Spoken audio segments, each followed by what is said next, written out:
غذا یا کوئی ایسی چیز جو چبانے والی ہے اس کو چبا لیتے ہیں یا اعوذ باللہ من الشیطان الرجیم، بسم اللہ الرحمن الرحیم۔ ناظرین، آپ دیکھ رہے ہیں شمع ہدایت اسلامک پروگرام احکام رمضان کاشف مطہری کے ساتھ۔ ناظرین، رمضان کے احکام کے حوالے سے پروگرام جاری ہے اور آپ لوگوں نے بھی اس پروگرام کو بہت زیادہ سراہا اور آپ لوگوں نے بھی اس پروگرام کو پسند کیا۔ تو آج ہمارے پاس اور چند سوالات ہیں، مولانا صاحب سے ہم یہ سوالات پوچھیں گے اور ان کے جوابات مولانا صاحب سے مانگیں گے۔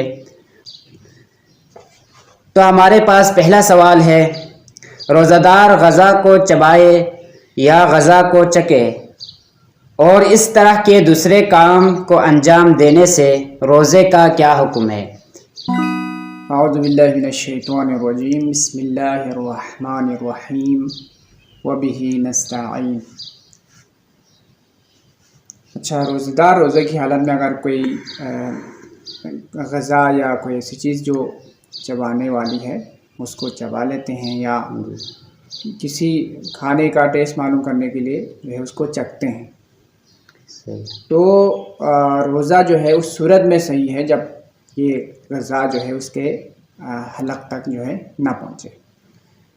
تو لہٰذا اس میں چکھنے اور چبانے میں یہ خیال رکھنا پڑے گا کہ حلق تک جو ہے وہ غذا نہ پہنچے۔ اگر نہیں پہنچتا ہے تو پھر اس کا روزہ صحیح ہے، اور اگر حلق تک پہنچ جائے تو اس کا روزہ باطل ہو جائے گا۔ ہاں جی، اگر وہ حلق تک اگر وہ غذا چلی جاتی ہے تو پھر ظاہر بات ہے کوئی سی بھی کھانے پینے والی چیز یا کوئی سے بھی چیز جو ہے اس کو حلق تک پہنچانے سے جو ہے کیا ہو جائے گا، اس کا روزہ باطل ہو جاتا ہے۔ اچھا، ہمارے پاس دوسرا سوال ہے، اگر روزہ دار کے ڈکار کے ساتھ کوئی چیز منہ میں آ جائے تو اس کے روزے کا کیا حکم ہے؟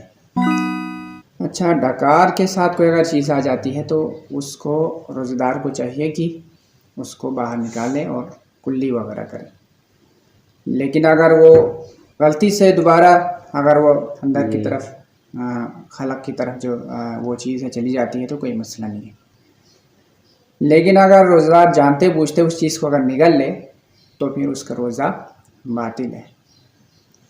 اچھا آغا، تیسرا سوال ہے، اگر روزہ دار کے منہ میں بلغم آ جائے تو اس کے روزے کا کیا حکم ہے؟ ہاں، روزہ دار کے منہ میں اگر بلغم آ جاتا ہے تو اس کو یہ ایسا کرنا چاہیے، اس کو باہر تھوک دینا چاہیے۔ اگر وہ جانتے بوجھتے اس چیز کو نگل لیتا ہے تو پھر آغا سستانی احتیاط مستحب ہے کہ اس کو نہیں نگلنا چاہیے۔ باقی مجتہدین کہتے ہیں کہ احتیاط واجب ہے، اس چیز کو وہ نہ نگلے۔ اچھا آغا، کل ہمارے پاس ایک سوال آئے تھے، ایک بندہ پوچھ رہے تھے، جو بندہ نماز کو بالکل نہیں پڑھتے اور رمضان میں بھی وہ نماز نہیں پڑھتے اور وہ روزہ رکھتے ہیں، کیا اس بندے کو روزے کا ثواب ملے گا یا نہیں؟ یہاں ظاہر بات ہے، نماز ایک الگ رکن ہے اور روزہ ایک الگ رکن ہے۔ ظاہر بات ہے نماز چھوڑنے کی جو ہے وہ بہت ہی زیادہ ممانعت ہے اور اس کا گناہ جو ہے نا بہت ہی عظیم ہے، لیکن اگر یہ روزہ رکھتا ہے تمام شرائط کے ساتھ تو پھر اس کا روزہ صحیح ہے اور اس کو اس روزے کا ثواب بھی ملے گا، لیکن وہ جو نماز چھوڑ رہا ہے یہ بہت بڑا گناہ ہے۔ مطلب روزے کا ثواب تو اس کو ملے گا اور روزہ بھی صحیح ہے؟ ہاں، روزہ صحیح ہے، اگر اس شرائط کے مطابق وہ روزہ رکھتا ہے، روزے کی تمام شرائط کو مد نظر رکھتے ہوئے، تو پھر اس کا روزہ تو صحیح ہے۔ اچھا آغا، ایک اور سوال ہے، حقنہ یعنی مبطلات روزہ میں سے ایک حقنہ لینا ہے، تو حقنہ لینے سے کیا مراد ہے؟